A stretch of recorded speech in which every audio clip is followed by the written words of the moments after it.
왜 이렇게 먹을 게 없어? 당신은 진짜 제대로 하는 게 없네. 원래 남편 박영식이 저렇게까지는 아니었습니다. 그런데 어느 날부터 젓가락을 탁 내려놓기 시작했습니다. 부엌 형광등 아래서 반찬통을 다시 열고 약통은 소리 안 나게 눌러 닫아도 남편은 제 얼굴을 보지 않았습니다. 입만 살았지 하는 건 없네. 저는 대답 대신 숨을 삼켰습니다. 나이 들면 싸움은 커지지 않더라고요. 대신 사람 취급이 먼저 끊깁니다. 그래서 저는 결국 도장을 찍었습니다. 그런데 그날 남편이 끝까지 놓지 않던 서류 봉투 안쪽에서 낯선 글자 한 줄이 스쳐갔습니다. 저는 묻지 못했습니다. 묻는 순간 또 탁 하고 제 말이 잘릴 것 같아서요. 그리고 3개월 뒤 제가 생각도 못한 자리에서 내가 빠진 칸을 확인하는 순간 그날 그 글자가 다시 떠올랐습니다. 대체 남편은 무엇을 숨겼고 왜 저는 그때 입을 다물어야 했을까요? 끝까지 들으시면 구박이 심해진 이유가 무엇인지 알게 되실 거예요. 여러분도 이상한데 하면서도 묻지 못했던 순간이 있으셨나요? 그 순간을 댓글로 한 줄만 남겨주세요. 저도 하나하나 읽고 답해드리겠습니다. 그럼 지금부터 제 이야기를 있는 그대로 들려드릴게요. 본문에 앞서 구독과 좋아요는 저희에게 큰 힘이 됩니다. 저는 김명순이고 올해 69입니다. 결혼한 지는 45년쯤 됐어요. 남편 박영식은 늘 말이 적은 사람이었죠. 그런데 말수가 줄어드는 것과 사람을 안 보는 건 다르더라고요. 그걸 알게 된 건 어느 날 저녁 식탁에서였습니다. 남편이 젓가락을 탁 내려놨어요. 소리가 평소보다 좀 컸죠. 반찬 3가지를 차려놨는데 손도 안 대더라고요. 저는 국그릇을 들여다보다가 남편 얼굴을 봤습니다. 눈이 마주치지 않았어요. 그냥 젓가락만 내려다보고 있는 거예요. 이걸 먹으라고 차린 거야? 목소리가 낮았습니다. 화난 건지 지친 건지 알 수가 없었어요. 저는 대답 대신 반찬통을 다시 열었죠. 간을 봤습니다. 짜지도 싱겁지도 않았어요. 그런데 뭐가 문제인지는 남편이 말해주지 않더라고요. 부엌으로 가서 형광등 아래 서 있었습니다. 냉장고 문을 열었다 닫았다 했어요. 다시 식탁으로 가서 앉았죠. 남편은 여전히 젓가락만 만지작거리고 있었습니다. 저는 숨을 한번 삼키고 밥을 떴어요. 국을 한 숟가락 떠서 입에 넣었죠. 남편은 그제야 밥그릇을 들었습니다. 그날 저녁은 그렇게 끝났어요.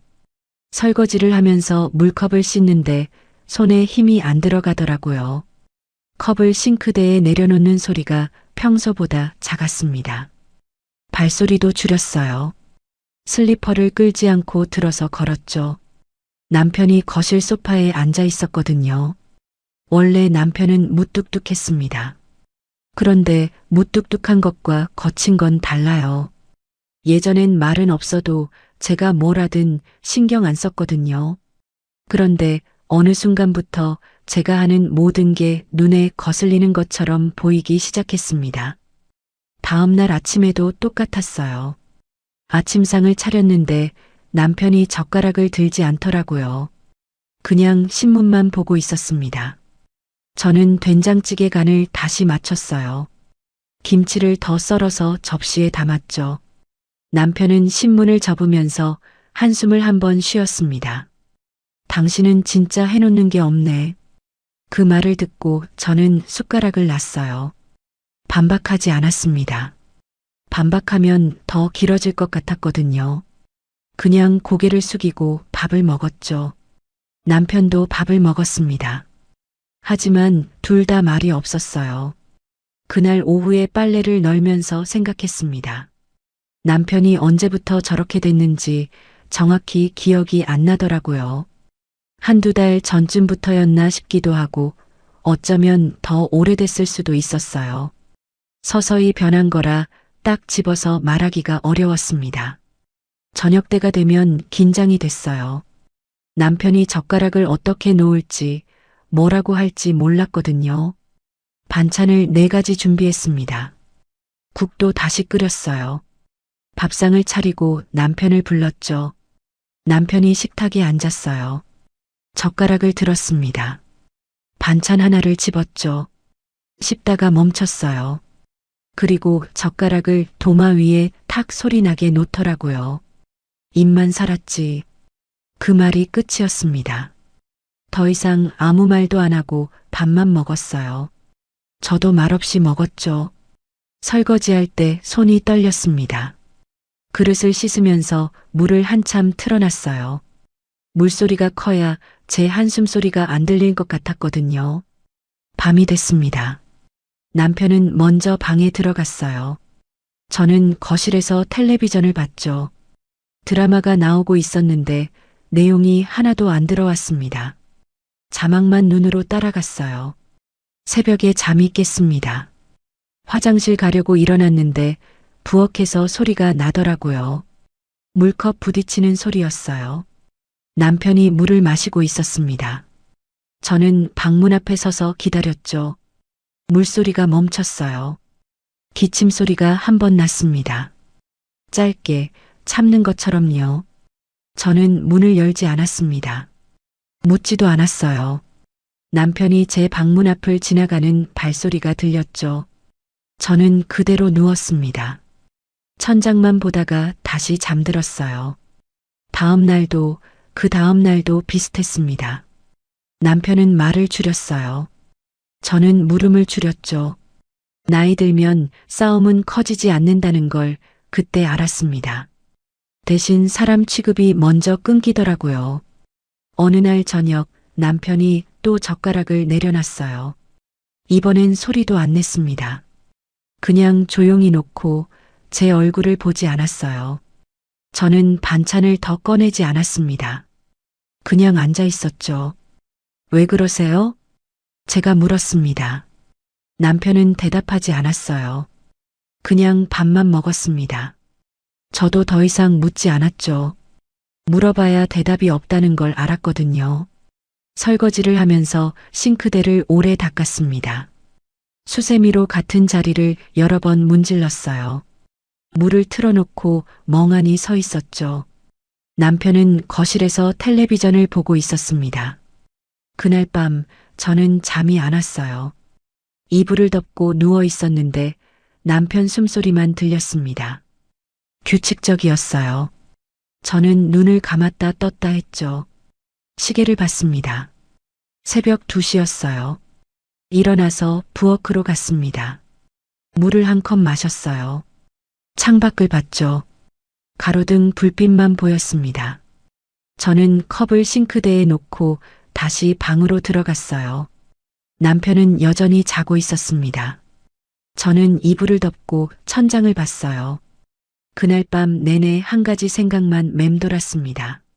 45년을 함께 산 사람이 언제부터 이렇게 멀어졌을까요? 제가 뭘 잘못한 걸까요? 아니면 그냥 나이가 들면 다들 이렇게 되는 걸까요? 답을 찾을 수가 없었어요. 그저 젓가락 소리, 기침 소리, 물컵 부딪히는 소리만 귓가에 남았습니다. 평생 무뚝뚝했던 사람이 왜 그날부터 이렇게 거칠어졌을까요? 남편과 45년을 살았는데 요즘 들어 남편 얼굴을 제대로 본 적이 별로 없었습니다. 식탁에 앉아도 시선이 안 마주쳤어요. 그러다 어느 날 달력에 동그라미를 치는 제 손을 남편이 멈춰 세웠습니다. 병원 예약 날짜를 표시하려던 참이었어요. 빨간 볼펜으로 날짜에 동그라미를 그렸죠. 남편이 뒤에서 보고 있었습니다. 제가 볼펜을 놓는 순간 남편이 달력을 떼어냈어요. 그런데 다니지 마. 목소리가 낮았습니다. 화난 건 아니었어요. 그냥 단정하는 톤이었죠. 저는 볼펜을 쥔 채로 서 있었습니다. 남편은 달력을 접어서 서랍에 넣더라고요. 왜요? 제가 물었어요. 남편은 대답하지 않았습니다. 서랍을 닫고 거실로 갔죠. 저는 달력 없는 벽을 한참 봤어요.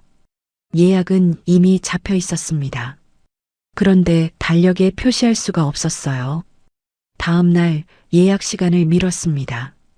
병원에 전화해서 다음 주로 옮겼어요. 남편한테 말하지 않았죠. 그냥 혼자 미룬 겁니다. 미루고 나니까 마음이 좀 편해지더라고요. 일주일쯤 지났습니다. 약봉투를 정리하려고 서랍을 열었어요. 남편 약이랑 제 약이 섞여 있었죠. 분리해서 담으려고 봉투를 꺼냈습니다. 그때 남편이 부엌으로 들어왔어요. 내 거 건드리지 마. 서랍이 쾅 소리 나게 닫혔습니다. 제 손이 서랍 손잡이에 닿아 있었어요. 남편이 제 손을 밀어낸 건 아니었습니다. 그냥 서랍을 닫은 거였죠. 하지만 제 손등에 서랍 모서리가 스쳤어요. 소리를 낼 뻔했는데 참았습니다. 손을 거두고 물을 틀었어요. 손을 씻었죠. 남편은 서랍을 다시 열어서 뭔가를 꺼냈습니다. 약봉투였어요. 주머니에 넣고 나가더라고요. 저는 물을 끄고 손을 닦았습니다. 손등에 빨간 자국이 있었어요. 깊지는 않았죠. 그냥 스친 정도였습니다. 저는 핸드크림을 바르고 거실로 나갔어요. 남편은 소파에 앉아 있었습니다. 텔레비전은 꺼져 있었어요. 그냥 앉아서 창밖을 보고 있었죠. 저는 주방 테이블에 앉았습니다. 아무 말도 안 했어요. 며칠 뒤 달력을 다시 샀습니다. 작은 거였어요. 벽에 걸지 않고 서랍에 넣어뒀죠. 예약 날짜를 연필로 표시했습니다. 빨간 볼펜 대신 연필로요. 지울 수 있으니까요. 그런데 예약 날짜가 다가오니까 또 불안해지더라고요. 남편한테 말해야 하나 고민했습니다. 말하면 또 그런데 다니지 말라고 할 것 같았어요. 결국 예약을 또 미뤘습니다. 이번엔 한 달 뒤로요. 전화를 끊고 나니까 한숨이 나왔어요. 제가 왜 이러고 있나 싶었습니다. 병원 가는 게 뭐 대수냐고요. 그런데 남편 얼굴을 떠올리면 말이 안 나오더라고요. 저녁을 준비하면서 냉장고를 열었습니다. 반찬통이 여러 개 있었어요. 뭘 꺼낼까 고민하다가 그냥 다 꺼냈습니다. 식탁에 놓고 밥을 지었죠. 남편이 들어왔어요. 손을 씻고 식탁에 앉았습니다. 반찬을 보더니 고개를 끄덕였어요. 처음으로 뭔가 괜찮다는 표정이었죠. 저는 밥그릇을 내밀었습니다. 밥을 먹는 동안 남편이 말했어요. 요즘 어디 아픈 데 없어? 갑작스러운 질문이었습니다. 저는 숟가락을 든 채로 멈췄어요. 아니요, 괜찮아요. 대답하고 밥을 먹었습니다. 남편은 더 이상 묻지 않았어요.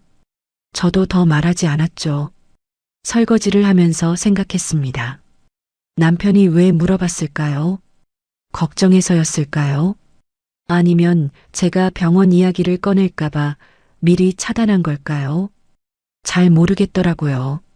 그날 밤 서랍에서 달력을 꺼냈습니다. 연필로 그어놓은 날짜를 지웠어요. 다시 한 달 뒤에 표시했죠. 이번엔 진짜 가야겠다고 생각했습니다. 하지만 한 달이 지나도 못 갔어요. 그 사이에 남편이 또 예민해졌거든요. 약 이야기만 나와도 표정이 굳었습니다. 저는 약통을 소리 안 나게 여닫았어요. 부엌에서 움직일 때도 발소리를 줄였죠. 어느 날 약국에 들렀습니다. 영양제를 사러 갔는데 약사가 물었어요. 요즘 병원은 잘 다니세요? 저는 고개를 저었습니다. 아직은요. 약사가 고개를 갸웃했어요. 뭐라고 말하려다가 그냥 영양제만 건네주더라고요. 저는 계산하고 나왔습니다. 집에 와서 영양제를 서랍에 넣었어요.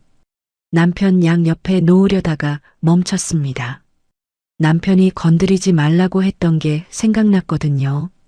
저는 제 약만 따로 옆 서랍에 넣었어요. 저녁 때 남편이 물었습니다. 약국 갔다 왔어? 제가 놀라서 남편을 봤어요. 어떻게 알았어요? 남편이 제 손을 가리켰습니다. 손에 영수증이 쥐어져 있었어요. 약국 이름이 적혀 있었죠. 저는 얼른 영수증을 구겼습니다. 영양제 샀어요. 남편은 고개만 끄덕이고 밥을 먹었어요. 저도 먹었습니다. 더 이상 말이 없었어요. 그날 밤 달력의 날짜를 또 지웠습니다. 예약도 취소했어요. 다음에 가겠다고 했죠. 언제가 다음인지는 저도 몰랐습니다. 그저 남편 눈치를 보면서 하루하루를 보내고 있었어요. 달력을 서랍에 넣으면서 문득 생각했습니다. 제가 병원에 가는 게 그렇게 큰 문제일까요? 왜 남편은 제가 건강을 챙기는 걸 막는 걸까요? 혹시 남편 자신이 어디 아픈 건 아닐까요? 그런 생각이 들자 가슴이 철렁했습니다. 새벽에 들었던 기침 소리, 물컵 소리, 약봉투를 챙기던 모습이 하나씩 떠올랐어요. 하지만 묻지 못했습니다. 묻는 순간 또 서랍이 쾅 닫힐 것 같았거든요. 왜 병원 이야기만 나오면 이렇게 예민해질까요? 결국 남편과 함께 병원에 가게 됐습니다. 남편 건강검진 날짜가 잡혔거든요. 저도 같이 가자고 했어요. 남편이 싫다고 하지 않아서 따라갔습니다. 접수 창구 앞에 섰어요. 직원이 서류를 달라고 했습니다. 저는 가방에서 서류를 꺼냈죠. 직원한테 건네려는데 남편이 먼저 받아갔어요. 제가 할게요. 남편이 직원한테 서류를 줬습니다. 직원이 컴퓨터를 보면서 뭔가 물어봤어요. 남편이 대답했죠. 저는 옆에 서 있었습니다. 직원이 저를 봤어요. 보호자분도 같이 검진 받으세요? 제가 대답하려는데 남편이 끼어들었습니다. 우리 집사람 말 길어요. 직원이 잠깐 멈칫했어요. 저도 입을 다물었습니다. 귀가 뜨거워지는 게 느껴졌어요. 남편이 계속 말했죠. 오늘은 저만 받을게요. 직원이 고개를 끄덕였습니다. 번호표를 2장 줬어요. 하나는 남편 거, 하나는 대기표였습니다. 남편이 둘 다 받아서 제 손에 대기표만 쥐어줬어요. 저는 번호표를 보고 있었습니다. 손에 힘이 들어가지 않았어요. 종이가 흔들렸죠. 남편은 벌써 대기실로 가고 있었습니다. 저도 따라갔어요. 의자에 앉았습니다. 남편은 휴대폰만 봤어요. 주변에 사람들이 많았습니다. 다들 자기 일에 바빴어요. 그런데 저는 자꾸 주변 시선이 신경 쓰였습니다. 아까 남편이 한 말이 계속 귓가에 맴돌았어요. 우리 집사람 말 길어요. 집에서도 말을 자르더니 이제 밖에서까지 그러는구나 싶었습니다. 제 검진은 언제 하면 돼요? 제가 조용히 물었습니다. 남편이 휴대폰에서 눈을 떼지 않고 대답했어요. 나중에. 그게 끝이었습니다. 저는 더 묻지 않았어요. 그냥 앉아서 벽을 봤습니다. 시계 초침 소리가 들렸죠. 째깍째깍. 느리게 가는 것 같았어요. 남편 번호가 불렸습니다. 남편이 일어났어요. 저도 따라 일어나려는데 남편이 손을 들었습니다. 여기 있어요. 저는 다시 앉았습니다. 남편이 검진실로 들어갔어요. 문이 닫혔죠. 저는 혼자 앉아 있었습니다. 1시간쯤 지났을까요? 사람들이 왔다 갔다 했습니다. 번호가 계속 불렸어요. 저는 가만히 앉아서 남편이 나오기만 기다렸죠. 남편이 나왔습니다. 표정이 평소랑 똑같았어요. 별일 없는 것처럼요. 저는 가방을 들고 일어났습니다. 다 끝났어요? 남편이 고개를 끄덕였습니다. 엘리베이터로 걸어갔어요. 저도 따라갔죠. 엘리베이터 안에서 남편이 말했습니다. 밖에서 내 얘기하지 마. 갑자기 한 말이었어요. 저는 남편을 봤습니다. 무슨 얘기요? 남편이 층수 버튼만 보고 있었어요. 그냥 하지 마. 더 이상 말이 없었습니다. 엘리베이터가 1층에 도착했어요. 문이 열렸죠. 남편이 먼저 나갔습니다. 저는 한 박자 늦게 따라 나갔어요. 주차장으로 걸어가면서 남편 뒷모습을 봤습니다. 어깨가 평소보다 굽어 보였어요. 걸음도 느렸죠. 저는 속도를 맞춰서 걸었습니다. 말을 걸고 싶었는데 입이 안 떨어지더라고요. 차에 타고 남편이 시동을 걸었어요. 라디오가 켜졌습니다. 뉴스가 나왔죠. 남편은 라디오를 끄지 않았어요. 저도 말하지 않았습니다. 그냥 창밖만 봤어요. 집에 도착해서 현관문을 열었습니다. 신발을 벗고 들어갔어요. 남편은 바로 방으로 갔습니다. 문을 닫았죠. 저는 거실에 서 있었습니다. 소파에 앉았어요. 가방을 내려놨습니다. 오늘 하루가 길게 느껴졌어요. 아침에 나가서 병원 갔다가 이제 돌아온 건데 일주일은 지난 것 같았죠. 우리 집 사람 말 길어요. 그 말이 자꾸 생각났습니다. 제 말이 정말 긴가요? 아니면 남편이 제 말을 듣기 싫은 걸까요? 집에서도 말을 자르고 밖에서도 말을 자르고 이제 저는 어디서 말을 해야 할까요? 저녁을 준비해야 했습니다. 부엌으로 가서 냉장고를 열었어요. 반찬을 꺼내서 데웠습니다. 밥을 지었죠. 국은 어제 끓인 걸 다시 끓였어요. 식탁을 차리고 남편을 불렀습니다. 남편이 나와서 앉았어요. 밥을 먹었습니다. 저도 먹었죠. 둘 다 말이 없었어요. 숟가락 소리만 났습니다. 오늘 검진 결과 언제 나와요? 제가 조심스럽게 물었습니다. 남편이 채널을 돌렸어요. 일주일 뒤래요. 그게 다였습니다. 저는 더 묻지 않았어요. 물어봤자 대답이 짧을 게 뻔했거든요. 설거지를 하면서 창밖을 봤습니다. 해가 지고 있었어요. 하늘이 주황색으로 물들어 있었죠. 예쁜 노을이었습니다. 하지만 마음은 답답했어요. 거실로 나왔는데 남편이 텔레비전을 보고 있었습니다. 드라마였어요. 저는 옆에 앉지 않았습니다. 그냥 부엌 테이블에 앉아 있었어요. 밤이 됐습니다. 남편이 먼저 방에 들어갔어요. 저는 거실에 남아 있었습니다. 텔레비전을 끄고 불도 껐어요. 어두운 거실에 혼자 앉아 있었죠. 오늘 병원에서 있었던 일이 자꾸 떠올랐습니다. 접수창구 앞에서 남편이 제 말을 끊었던 순간, 엘리베이터 안에서 밖에서 내 얘기하지 말라고 했던 순간, 집에서만 그러는 게 아니었어요. 밖에서도 저를 끊어내고 있었습니다. 왜일까요? 제가 뭘 잘못한 걸까요? 말을 줄여야 하나요? 아니면 아예 하지 말아야 하나요? 일어나서 방으로 갔습니다. 남편은 벌써 자고 있었어요. 저는 조용히 이불을 덮고 누웠습니다. 천장을 봤어요. 어둠 속에서 아무것도 보이지 않았습니다. 왜 집 밖에서까지 저를 끊어냈을까요? 그 질문에 대한 답은 일주일 뒤에 왔습니다. 남편이 거실로 나와서 식탁에 앉았어요. 저도 마주 앉았습니다. 남편이 입을 열었어요. 우리 이혼해요. 갑작스러운 말이었습니다. 저는 남편을 봤어요. 왜요? 남편이 대답하지 않았습니다. 그냥 고개를 숙이고 있었어요. 이렇게 사는 게 서로한테 좋지 않아요. 빨리 정리하고 각자 살아요. 더 이상 말하지 않았습니다. 저도 묻지 않았어요. 사실 묻고 싶지 않았습니다. 이미 끝난 것 같았거든요. 며칠 뒤 우리는 구청에 가기로 했습니다. 구청 앞에 선 날을 잊을 수가 없습니다. 그날 아침은 평소와 달랐어요.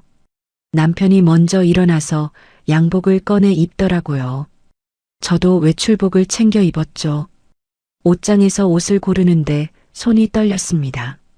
준비됐어요? 남편이 물었습니다. 저는 고개를 끄덕였어요. 가방을 들고 현관으로 나갔죠. 신발을 신는데 손이 떨렸습니다. 신발끈을 2번이나 다시 묶었어요. 차를 타고 구청으로 갔어요. 남편은 운전하는 내내 말이 없었습니다. 라디오도 켜지 않았어요. 저는 창밖만 봤죠. 거리에 사람들이 걷고 있었습니다. 평범한 아침이었어요. 출근하는 사람들, 등교하는 학생들, 모두 평범한 하루를 시작하고 있었죠. 하지만 저희한테는 평범하지 않은 날이었습니다. 신호등에서 차가 멈췄어요. 옆 차선에 부부로 보이는 사람들이 타고 있었습니다. 웃으면서 대화하고 있더라고요. 저는 고개를 돌렸습니다. 구청 주차장에 차를 세웠습니다. 남편이 먼저 내렸어요. 저도 내렸죠. 바람이 불었습니다. 차가웠어요. 옷깃을 여미고 걸었습니다. 주차장에서 건물까지 걷는 게 참 멀게 느껴졌어요. 건물 안으로 들어갔어요. 복도가 길었습니다. 형광등 불빛이 하얗게 내리쬐고 있었죠. 신발 소리가 복도에 울렸습니다. 제 신발 소리가 유난히 크게 들렸어요. 사람들이 지나갔습니다. 민원 보러 온 사람들이었죠. 민원실 앞에 섰습니다. 문 앞에 안내문이 붙어 있었어요. 민원 종류가 적혀 있었습니다. 혼인신고, 출생신고, 사망신고, 이혼신고. 그 글자들이 눈에 들어왔어요. 남편이 문을 열었어요. 저도 따라 들어갔죠. 접수 창구가 보였습니다. 직원이 몇 명 앉아 있었어요. 창구 앞에 사람들이 줄 서 있었습니다. 저희 차례가 됐어요. 직원이 저희를 보며 물었습니다. 어떤 업무로 오셨어요? 남편이 대답했어요. 협의 이혼이요. 직원이 고개를 끄덕이고 서류를 꺼냈습니다. 테이블을 가리키더라고요. 저쪽에 앉아서 작성해 주세요. 신분증도 준비해 주시고요. 저희는 테이블로 갔습니다. 의자에 앉았어요.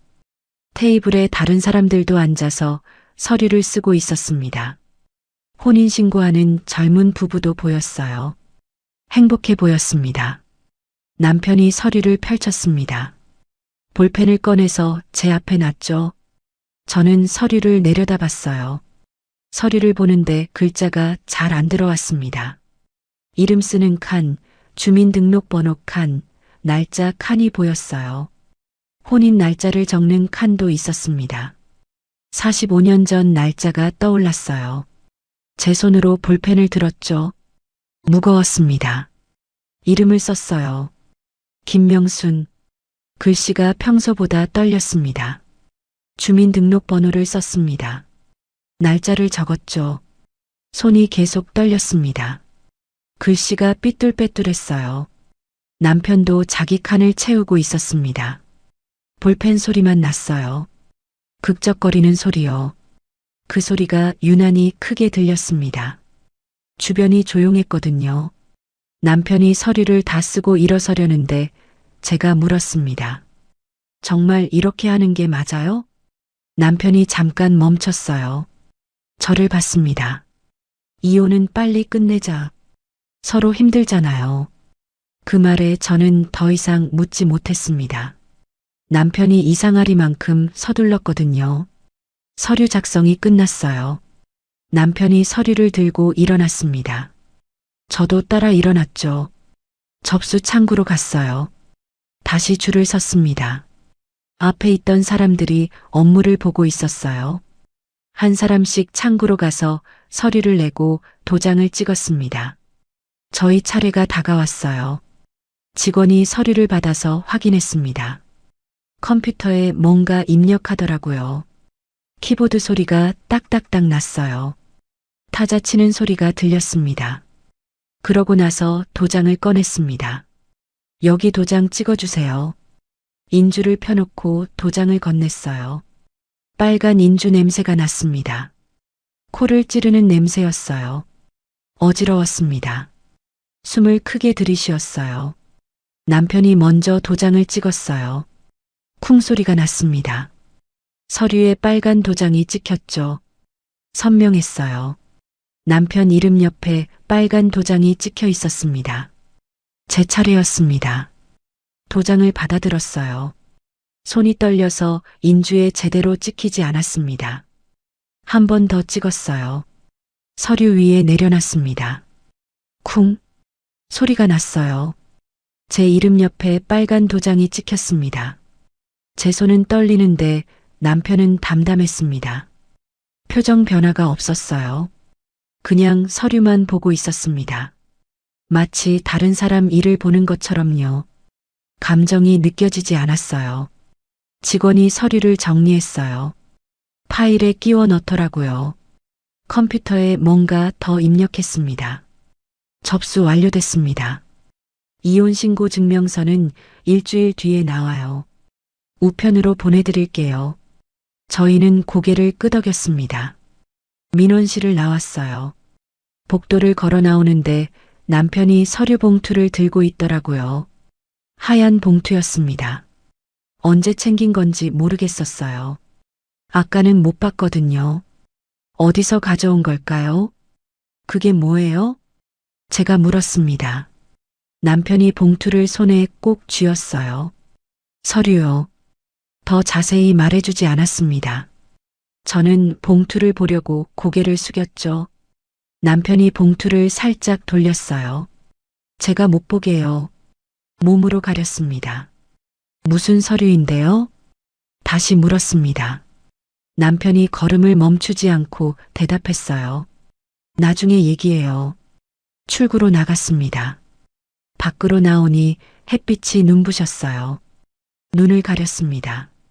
주차장으로 걸어가면서도 남편은 봉투를 놓지 않았습니다. 계속 손에 쥐고 있었어요. 꽉 쥐고 있었습니다. 차에 타서도 봉투를 무릎 위에 놨죠. 안 놓으려고 하는 것 같았어요. 시동을 걸고 출발했습니다. 저는 옆에서 봉투를 힐끗힐끗 봤어요. 하얀 봉투였습니다. 뭔가 들어있는 것 같았어요. 두툼했거든요. 종이가 여러 장 들어있는 것 같았습니다. 신호등에서 차가 멈췄습니다. 남편이 봉투를 조수석 발밑에 내려놨어요. 제 발 옆이었죠. 저는 봉투를 내려다봤습니다. 가까이 있었어요. 손만 뻗으면 닿을 거리였습니다. 신호가 바뀌고 차가 다시 출발했어요. 봉투가 살짝 움직였습니다. 안에서 종이 바스락거리는 소리가 났어요. 저는 봉투를 집어들고 싶었습니다. 하지만 참았어요. 남편이 싫어할 게 뻔했거든요. 다음 신호등에서 또 차가 멈췄습니다. 저는 몸을 숙여서 봉투를 봤어요. 봉투 입구가 완전히 닫혀 있지 않았습니다. 살짝 열려 있었어요. 접착 부분이 잘 안 붙어 있었나 봐요. 안쪽이 보였습니다. 종이가 여러 장 들어 있었어요. 그중 하나에 글자가 보이더라고요. 정확히 뭔지는 몰랐습니다. 하지만 예약이라는 글자가 스친 것 같았어요. 확실하진 않았습니다. 순간적으로 본 거라서요. 신호가 바뀌었습니다. 차가 출발했어요. 저는 다시 앞을 봤습니다. 남편은 운전에만 집중하고 있었어요. 제가 봉투를 본 걸 모르는 것 같았습니다. 집에 도착했습니다. 남편이 먼저 내려서 봉투를 집어들었어요. 저보다 빨랐습니다. 재빨리 챙겼어요. 현관으로 들어가더라고요. 저도 차에서 내렸습니다. 가방을 들고 집으로 들어갔어요. 남편은 벌써 방에 들어가 있었죠. 문이 닫혀 있었습니다. 잠긴 건 아니었지만 열 수가 없었어요. 거실에 서서 남편 방문을 봤어요. 안에서 서랍 여는 소리가 났습니다. 남편이 봉투를 어딘가에 넣는 것 같았어요. 서랍을 닫는 소리가 들렸습니다. 저는 부엌으로 갔습니다. 물을 한 컵 마셨어요. 창밖을 봤죠. 하늘이 흐렸습니다. 비가 올 것 같았어요. 먹구름이 끼어 있었습니다. 점심을 준비해야 했습니다. 냉장고를 열었어요. 반찬을 꺼냈죠. 밥을 지었습니다. 국을 끓였어요. 자동으로 움직이는 것 같았습니다. 남편을 불렀습니다. 나와서 식탁에 앉았어요. 밥을 먹었죠. 저도 먹었습니다. 말이 없었어요. 숟가락 소리만 났습니다. 서류 봉투에 뭐가 들어 있었어요? 제가 다시 물었습니다. 남편이 숟가락을 놓았어요. 저를 봤습니다. 그냥 서류라니까요. 중요한 거 아니에요. 또 똑같은 대답이었습니다. 중요하지 않으면 왜 그렇게 숨기는 걸까요? 저는 더 묻지 않았어요. 물어봐야 대답이 없다는 걸 알았거든요. 식사가 끝나고 설거지를 했습니다. 그릇을 씻으면서 생각했어요. 봉투 안에 대체 뭐가 있었을까요? 왜 그렇게 숨기는 걸까요? 예약이라는 글자는 뭘 의미하는 걸까요? 그리고 왜 이혼을 그렇게 서둘렀을까요? 오후에 빨래를 널었습니다. 남편은 방에 있었어요. 나오지 않았죠. 저는 거실에서 텔레비전을 봤습니다. 내용이 들어오지 않았어요. 그냥 화면만 보고 있었습니다. 저녁 때가 됐습니다. 저녁을 준비하면서 또 남편을 불렀어요. 나와서 밥을 먹었습니다. 여전히 말이 없었죠. 이제 식사 시간이 참 조용해졌습니다. 밤이 됐습니다. 남편이 먼저 방에 들어갔어요. 저는 거실에 남아 있었습니다. 텔레비전을 끄고 앉아 있었어요. 어두운 거실에 혼자 앉아 있었습니다. 그날 구청에서 본 봉투가 자꾸 생각났습니다. 남편이 왜 그렇게 꽁꽁 숨겼을까요? 제가 닿으려고 하면 봉투를 돌렸던 그 순간이 계속 떠올랐어요. 몸으로 가렸던 모습도요. 그리고 이혼을 서둘렀던 모습도요. 새벽에 잠이 깼습니다. 목이 말라서 부엌으로 갔어요. 물을 마시다가 남편 방문을 받습니다. 불이 꺼져 있었어요. 자고 있는 것 같았습니다. 거실로 돌아와서 소파에 앉았습니다. 그때 문득 생각났어요. 신호등에서 차가 멈췄을 때 봉투가 살짝 열려 있었던 것 말입니다. 봉투 안쪽에서 뭔가 글자가 스쳤던 기억이 났습니다. 정확히 뭐였는지는 몰랐어요. 그냥 한글 두세 글자였던 것 같았죠. 예약이었을까요? 아니면 다른 단어였을까요? 잘 기억이 안 났습니다. 하지만 분명 뭔가 있었어요. 저는 묻지 못했습니다. 묻는 순간 또 탁 하고 제 말이 잘릴 것 같았거든요. 남편이 우리 집사람 말 길어요라고 했던 게 자꾸 떠올랐습니다. 병원에서 제 말을 끊었던 그 순간이요. 소파에 앉아서 천장을 봤어요. 형광등이 꺼져 있어서 어두웠습니다. 창밖 가로등 불빛만 희미하게 들어왔죠. 다음 날 아침이 됐습니다. 일어나서 아침을 준비했어요. 남편도 일어났습니다. 세수하고 나와서 식탁에 앉았어요. 오늘 뭐 하실 거예요? 제가 물었습니다. 남편이 밥을 먹으면서 대답했어요. 집에 있을게요. 저도 고개를 끄덕였어요. 밥을 먹었습니다. 그날 하루도 평소처럼 지나갔습니다. 남편은 방에 있었어요. 저는 집안일을 했죠. 청소하고 빨래하고 밥 짓고 그렇게 하루가 갔습니다. 하지만 마음 한구석에는 계속 그 봉투가 걸려 있었어요. 대체 안에 뭐가 들어 있었을까요? 그날 숨긴 건 대체 무엇이었을까요? 이혼하고 석 달이 지났습니다.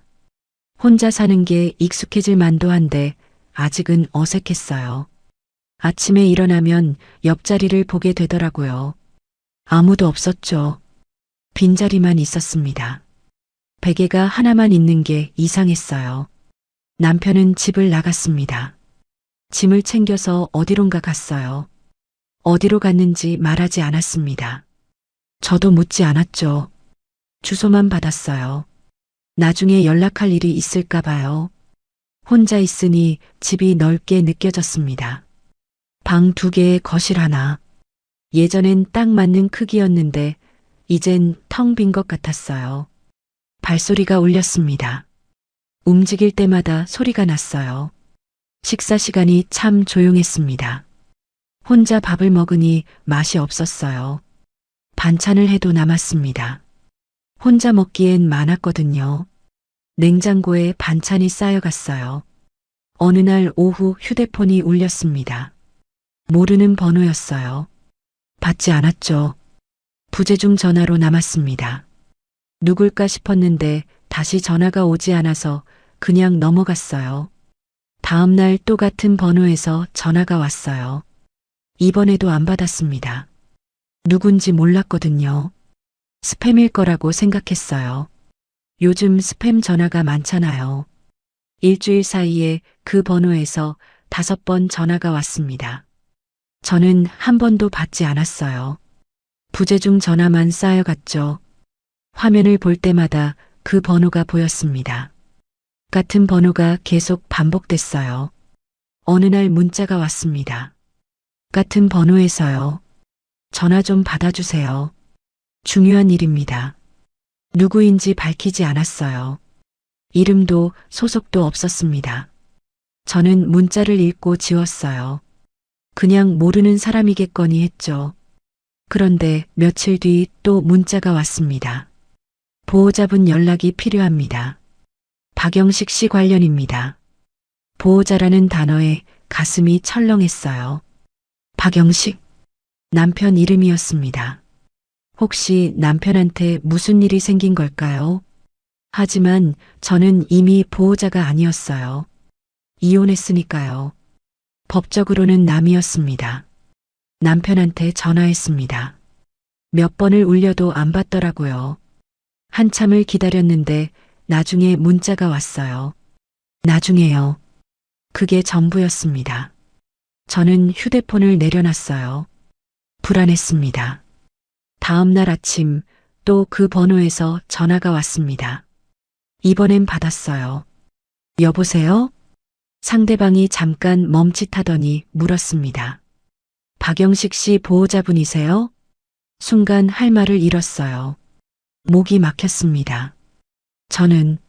전 보호자가 아닌데요. 이혼했어요. 목소리가 떨렸습니다. 상대방이 잠깐 침묵했어요. 아, 그러시군요.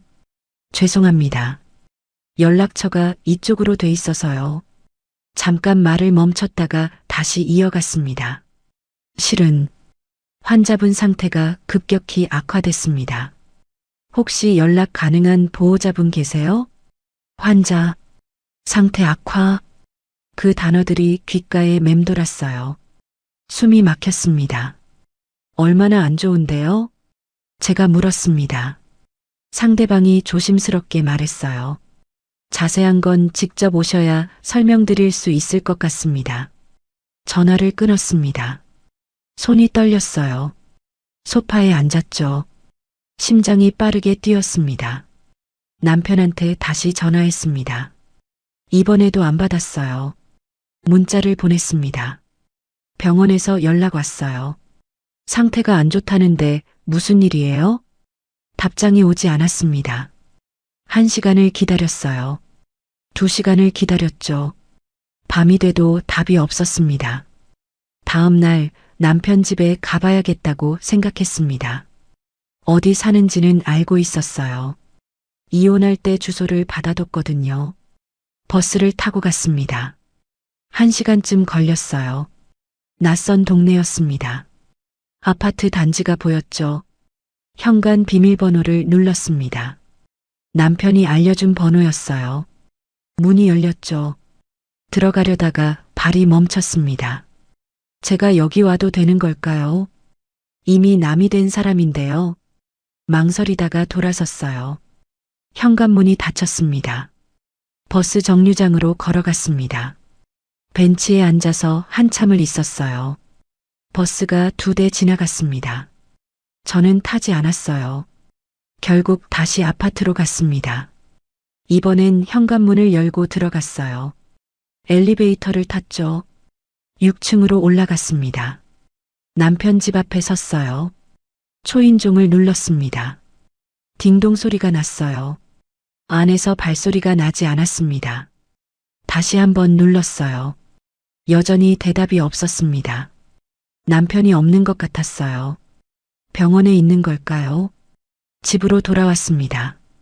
아니, 돌아오다가 생각을 바꿨어요. 옛날 집으로 갔습니다. 아직 제 짐이 좀 남아 있었거든요. 열쇠로 문을 열었어요. 현관에 신발이 없었습니다. 안으로 들어갔습니다. 집이 어수선했어요. 설거지가 안 된 그릇이 싱크대에 쌓여 있었습니다. 거실 테이블에 신문이 펼쳐져 있었어요. 먼지가 쌓여 있었습니다. 부엌으로 가서 물을 마셨어요. 컵을 씻으려다가 싱크대 옆에 놓인 약봉투를 봤습니다. 약봉투가 여러 개 있었어요. 이름표를 봤습니다. 박영식, 남편 이름이었죠. 약봉투가 많았습니다. 5개, 6개, 7개. 계속 세워졌어요. 하나를 집어들었습니다. 봉투에 스티커가 붙어 있었어요. 빨간 글씨로 적혀 있었습니다. 복용주의. 심장이 쿵 떨어지는 것 같았어요. 다른 봉투도 봤습니다. 역시 같은 스티커가 붙어 있었죠. 손이 떨렸습니다. 약 이름을 봤어요. 어려운 이름이었습니다. 테이블로 갔어요. 신문 밑에 종이가 깔려 있었습니다. 얇은 안내문이었어요. 들어서 봤습니다. 병원 이름이 적혀 있었어요. 그리고 진료과가 보였습니다. 어떤 과인지 보는 순간 숨이 멎는 것 같았어요. 손에서 종이가 떨어질 뻔했습니다. 종이를 내려놨습니다. 손이 떨렸어요. 소파에 앉았죠. 그제야 알았습니다. 구박의 방향이 어디였는지, 왜 남편이 저를 밀어냈는지, 왜 병원 이야기만 나오면 예민해졌는지, 왜 서류 봉투를 그렇게 감췄는지. 남편은 아팠던 거예요. 그리고 저한테 말하지 않았던 겁니다. 혼자 앓고 있었던 거죠. 소파에 앉아서 한참을 있었어요. 약봉투가 자꾸 눈에 들어왔습니다. 빨간 스티커가 보였어요. 집으로 돌아왔습니다. 가방을 바닥에 내려놨어요. 소파에 앉았죠. 휴대폰을 꺼냈습니다. 남편 번호를 눌렀어요. 신호가 갔습니다. 1번, 2번, 3번. 받지 않았어요. 부재중으로 넘어갔습니다. 그날 밤 잠이 오지 않았습니다. 천장만 보고 있었어요. 남편 얼굴이 떠올랐습니다. 여위어 보이던 모습이요. 다음 날 아침 휴대폰이 울렸어요. 그 번호였습니다. 병원이요. 받았습니다. 여보세요? 목소리가 급했어요. 환자분 상태가 더 안 좋아지셨습니다. 빨리 오셔야 할 것 같습니다. 전화가 끊겼어요. 저는 휴대폰을 쥐고 서 있었습니다. 옷을 챙겨 입었어요. 가방을 들고 나갔습니다. 택시를 탔죠. 병원으로 가주세요. 안내문에 적혀 있던 병원 이름을 말했습니다. 택시가 출발했어요. 창밖을 봤습니다. 거리가 빠르게 지나갔어요. 신호등이 보였습니다. 사람들이 걷고 있었어요. 병원이 가까워졌습니다. 큰 건물이 보였어요. 택시가 병원 입구에 섰습니다. 내렸어요. 돈을 냈습니다. 병원 안으로 들어갔죠. 로비가 넓었습니다. 사람들이 많았어요. 안내 데스크로 갔습니다. 박영식 씨 어디 계신지 알 수 있을까요? 직원이 컴퓨터를 봤어요. 타자를 쳤습니다. 5층 511호실이요. 엘리베이터를 탔습니다. 5층 버튼을 눌렀어요. 문이 닫혔습니다. 올라갔죠. 문이 열렸습니다. 복도가 보였어요. 조용했습니다. 511호를 찾았습니다. 복도를 걸었어요. 병실 문들이 보였습니다. 509호, 510호, 511호 앞에 섰습니다. 문이 살짝 열려 있었어요. 안을 들여다봤습니다. 침대가 보였어요. 누군가 누워 있었습니다. 정말 아팠던 걸까요? 그렇다면 왜 저를 밀어냈을까요?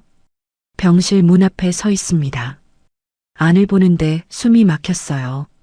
침대에 누워 있는 사람이 남편이었습니다. 문을 밀고 들어갔어요. 조용히요.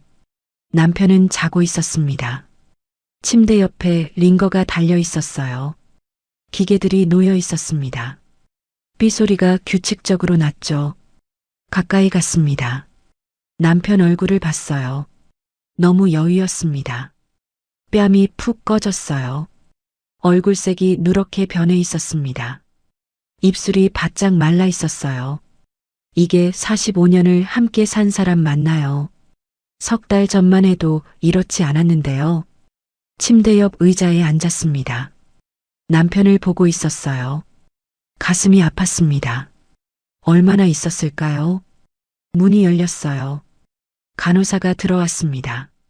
저를 보더니 눈이 커졌어요. 보호자분이세요? 저는 대답하지 못했습니다. 보호자.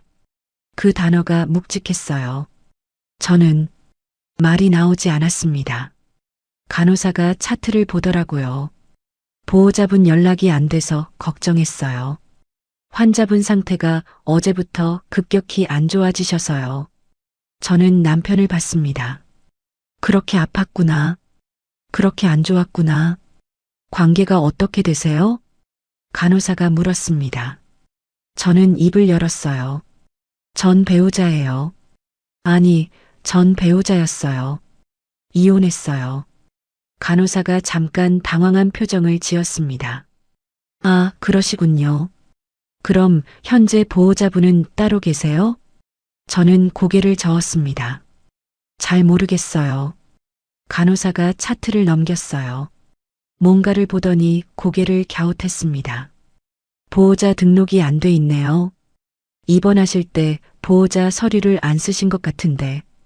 차트를 제게 보여줬어요. 보호자 칸이 있었습니다. 비어 있었어요. 그 빈칸을 보는 순간 가슴이 무너지는 것 같았습니다. 보호자 칸에 제 이름이 들어갈 자리가 없었습니다. 그때야 알았습니다. 그 사람은 오래전부터 저를 밖으로 밀어내고 있었다는 걸. 젓가락을 탁 내려놓을 때부터, 달력을 떼어낼 때부터, 제 말을 끊을 때부터, 이혼을 서두를 때부터 모든 순간이 저를 이 칸에서 지우려는 노력이었다는 걸요. 짐이 되기 싫어서였습니다. 일단 환자분 계시면 보호자 등록하셔야 할 것 같아요. 의사 선생님 설명도 들으셔야 하고요. 간호사가 나갔습니다. 저는 혼자 남았어요. 남편을 봤습니다. 자고 있었어요. 숨소리가 가늘었습니다. 얼마나 있었을까요? 남편이 움직였어요. 눈을 뜨더라고요. 저를 봤습니다. 눈이 커졌어요. 놀란 표정이었습니다. 왜? 여기. 목소리가 잠겨 있었습니다. 말하기 힘들어 보였어요.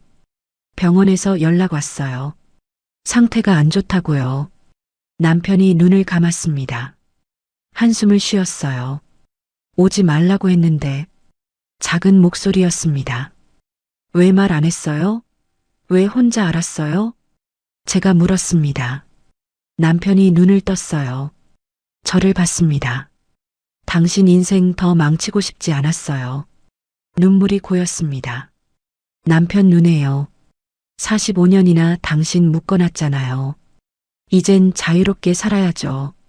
저는 고개를 저었습니다. 그건 제가 선택할 문제예요. 왜 혼자 정했어요? 남편이 대답하지 않았습니다. 그냥 천장을 보고 있었어요. 언제부터 아팠어요? 제가 물었습니다. 남편이 한참 있다가 대답했어요. 1년하고 석 달쯤. 그렇게 오래됐구나. 그때부터 혼자 앓고 있었구나. 구박한 것도 다 그래서였어요? 남편이 고개를 끄덕였습니다. 미워하게 만들고 싶었어요. 그래야 이혼하기 쉬울 것 같았거든요. 가슴이 미어지는 것 같았습니다. 왜 그렇게까지? 남편이 제 손을 잡았어요. 손이 차가웠습니다. 힘도 없었어요. 당신이 제 옆에 있으면 제가 더 힘들 것 같았어요. 당신 우는 거 보기 싫었어요. 눈물이 났습니다. 제 눈에서요. 그래도 말했어야죠. 저한테 선택권을 줬어야죠. 남편이 고개를 저었습니다. 당신은 안 떠났을 거예요. 끝까지 버텼을 거예요. 그게 싫었어요. 문이 열렸습니다. 의사가 들어왔어요. 차트를 들고 있었습니다. 보호자분이세요? 저는 고개를 끄덕였습니다. 의사가 차트를 봤어요. 환자분이랑 관계가. 의사가 물었습니다. 저는 대답했어요. 배우자였어요. 이혼했지만요. 의사가 고개를 끄덕였습니다. 일단 환자분 상태 설명 좀 드려야 할 것 같은데 밖에서 얘기할까요? 저는 남편을 봤습니다. 남편이 고개를 끄덕였어요. 복도로 나왔습니다. 의사가 차트를 펼쳤어요. 환자분 상태가 많이 안 좋으십니다. 시작부터 무거운 말이었습니다. 어제부터 급격히 악화되셨어요. 지금은 안정을 찾았지만 말을 멈췄습니다. 저를 봤어요. 많이 남지 않았습니다.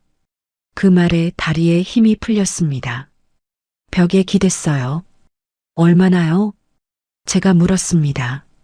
의사가 조심스럽게 말했어요. 길어야 몇 주, 짧으면 더 말하지 않았습니다. 알 수 있었어요. 본인분은 아세요? 제가 물었습니다. 의사가 고개를 끄덕였어요. 처음 진단받으실 때부터 다 알고 계셨어요. 적극적인 치료를 거부하셨고요. 그래서 혼자 알았구나. 치료도 안 받았구나. 지금이라도 치료하면. 제가 물었습니다. 의사가 고개를 저었어요. 이미 많이 진행됐습니다. 지금은 통증 관리만 하는 중이에요. 병실로 돌아갔습니다. 남편은 창밖을 보고 있었어요. 의자에 앉았습니다. 남편이 저를 봤어요. 들었어요? 제가 고개를 끄덕였습니다. 남편이 작게 웃었어요. 이제 알았죠. 왜 제가 그랬는지. 저는 눈물을 닦았습니다. 그래도 말했어야 했어요. 남편이 제 손을 잡았습니다. 힘없이요. 미안해요. 정말 미안해요. 저는 고개를 저었습니다. 미안하다는 말 듣고 싶지 않아요.